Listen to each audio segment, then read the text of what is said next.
up? My name is Trent and this is Practice Makes Better Music. Today I'm going to address a question that I got via email from someone named Mike, who was talking about how he is looking for something to practice that can help him move from playing scales and practicing scales and patterns which he knows to playing solos and making melodic ideas out of those scales and arpeggios. So what I want to share today is a formula that I have for creating a simple phrase, and this formula is simple at its base, but it can be expanded and become as complex as you want it to be. So I'm just going to share the basic formula, and then I have some exercises that I made based on this idea at the end, and there's a practice along portion that you can try out these 4 different phrases that I wrote to help you understand this concept a little better. So if you know how to build phrases, you can create interesting solos, and you can use your scales in any way that you want. So what I want you to do is to start with small phrases. The idea can be expanded into longer ideas, but start with small phrases and eventually you can expand it in any way that you want. You're going to want to start with a pattern that you know really well, a pattern or a scale, probably a scale that you know well. I'm going to be demonstrating on a B minor using the pentatonic scale. And I'm going to be demonstrating a small idea, and I'll take it through the template to show you how I develop it. So the phrasing template is 4 steps. Step 1 is to come up with a simple idea using between 2 and 10 or 12 notes, and you want it to be a simple, repeatable rhythm. So my idea is this. It's 4 notes, 3 different notes, but I'm playing 4 different times. It's a simple, repeatable rhythm. It's 1 and 2 E and a 3 and 1 and 2 E and a 3 and. So that is my step 1. So step 1, come up with a simple idea, simple, repeatable rhythm, 2 to 10 or 12 notes. And then we move on to step 2, and that is to repeat the idea, changing 1 or more different variables. So I have 3 different variables I want to mention. Now, the first variable would be the rhythm. You could change the rhythm, so I could, for step 1 and step 2, I've changed a couple of things about it. I've changed the rhythm, though. Another variable that I did change in that was the direction. So I went, instead of going up, I went down.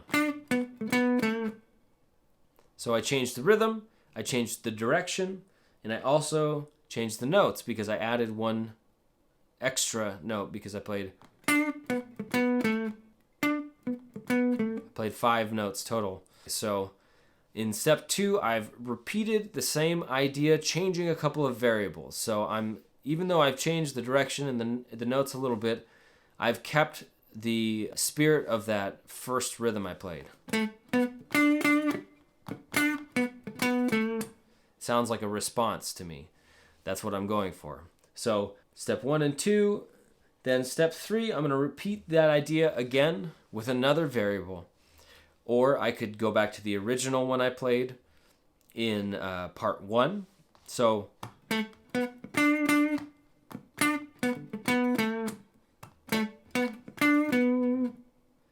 my part 3 was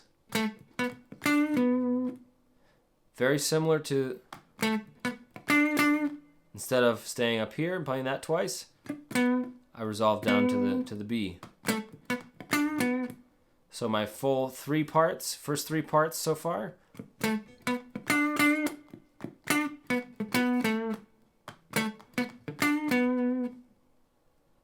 So that's parts 1, 2, and 3 of my phrase. And now in part 4, I'm going to play a concluding idea.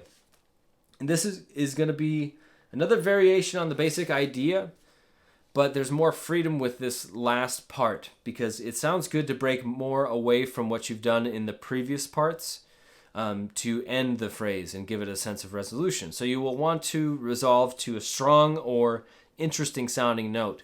Strong notes are like the root note, the 5th,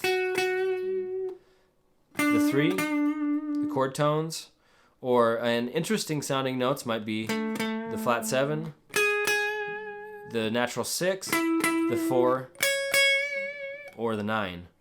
So depending on what you're going for, I would say try to resolve back to the root at first, and then as you get a little more familiar with it, try different notes. See what it sounds like to resolve to the different notes. So.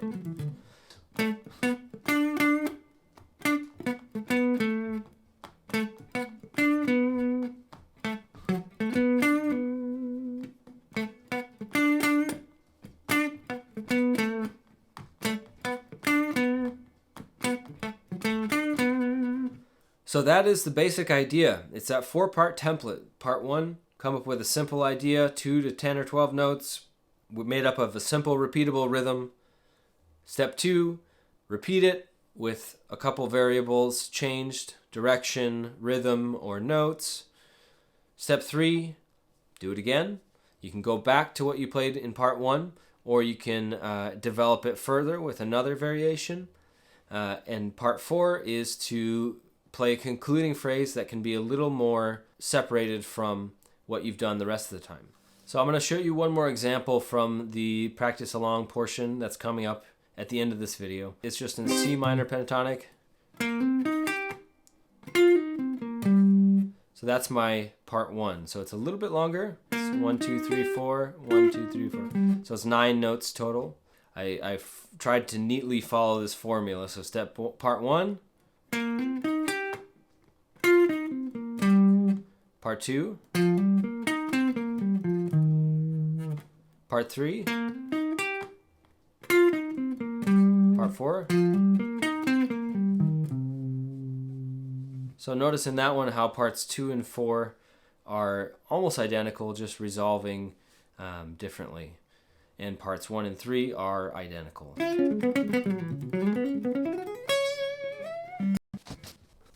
So when you're playing an actual solo, you can be using this phrasing pattern over and over and over again, and you can extend it in different ways. As I've mentioned, one of the ways you can do that is by extending the length of the phrase you're playing. In this video, I went with a shorter phrase between 2 and 12 notes because that, I think, is a great place to start.